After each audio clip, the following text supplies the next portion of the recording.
Hello students, welcome back to my channel PDM classes. आज मैं आपको समास करवाऊंगी और इसके लिए मेरे पास बुक है गुलमोहर हिंदी की गुलमोहर की बुक है। और ग्रामर के लिए तो कोई भी बुक हो, समास हो कुछ भी हो, सब सेम ही होता है। अब समास को देख लेते हैं। जो समास होता है ना, वो दो या दो से अधिक शब्दों के मेल से जो तीसरा शब्द जो बनता है, मेल से जो भी हमें नया शब्द मिलता है उसे हम समास कहते हैं। एक बार इसकी डेफिनेशन अच्छे से कर लेते हैं।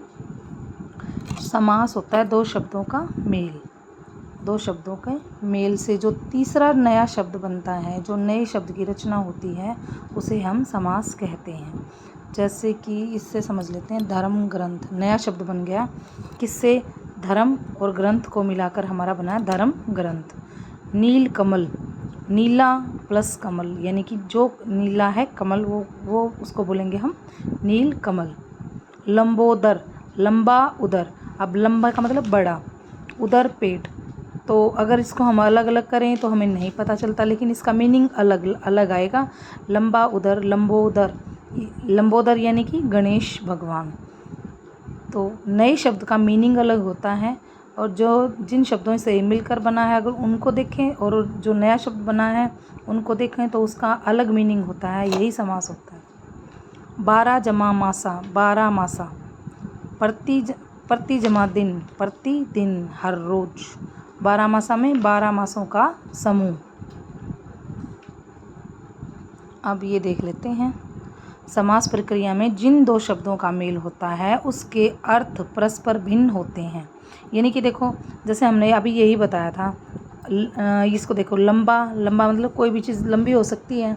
उदर मतलब पेट, लंबा अलग है, उदर अलग है। और लंबोदर, इसका मीनिंग आया है हमारे पास लंबोदर।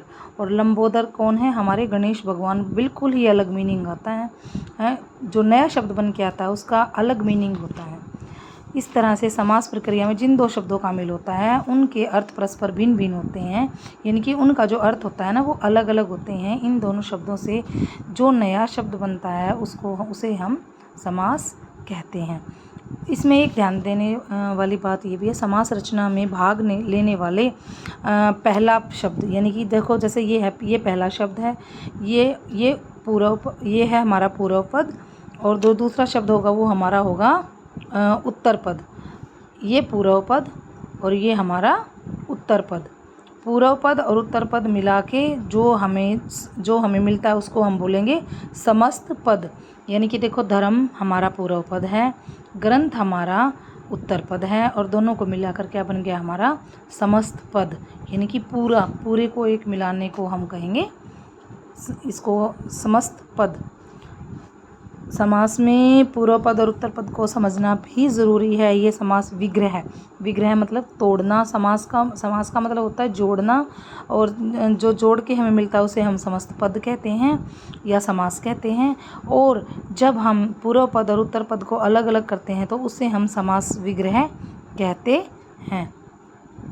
अब पूर्व पद और उत्तर पद को देखो, राजा, राजा है इसमें पूर्व पद। पहले समस्त पद को देख लो एक बार, राजपुत्र, यानी कि पूरा पद है हमारे पास। समस्त पद जो मिलकर हमें मिला वो मिला हमें राजपुत्र, यानी कि राजा का पुत्र। राजा पूर्व पद है, पहला पद, और दूसरा है इसमें पुत्र, राजा का पुत्र, राजपुत्र। यश प्राप्त, यश को प्राप्त, यश प्राप्त। स्नान ग्रह, स्नान का ग्रह। अब हम देख लेते हैं समास विग्रह। समास होता है जोड़ना, दो या दो से अधिक दो शब्दों को जोड़ना, और समास विग्रह का मतलब होता है अलग करना, यानी कि समस्त पदों के सभी पदों को अलग अलग किए जाने की प्रक्रिया को समास विग्रह कहते हैं। जैसे दाल रोटी, दाल और रोटी, दाल और रोटी। इसके और भी एग्जाम्पल हम देख लेते हैं। माता पिता, यानी कि माता और पिता। पुरुष जमा में उत्तम, पुरुषोत्तम। आप बीती, आप पर बीती। दोपहर, दो पहरों का समूह। लंबोदर, लंबा है उदर, ये एग्जाम्पल पहले भी आया था।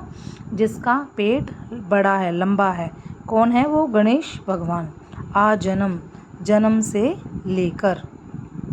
इसमें ध्यान देने वाली बातें क्या हैं? समास प्रक्रिया शब्द रचना की वह विधि है जिसमें दो या दो से अधिक शब्दों को मिलाकर एक नया शब्द मिलता है, उसे हम समास कहते हैं।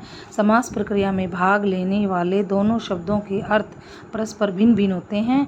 जैसे हमने बताया था धर्म ग्रंथ, धर्म का मतलब अलग है, ग्रंथ ग्रंथ मतलब लिखी गई कोई भी किताब, धार्मिक किताब, तो धर्म ग्रंथ, ग्रंथ धर्म के ऊपर लिखा गया ग्रंथ, धर्म ग्रंथ। अब ये देखो, समास प्रक्रिया में दो शब्दों के योग से किसी तीसरे स्वतंत्र शब्द की रचना होती है, यानी कि जो भी तीसरा शब्द आएगा उसकी रचना जो हुई है वो बिल्कुल ही अलग है।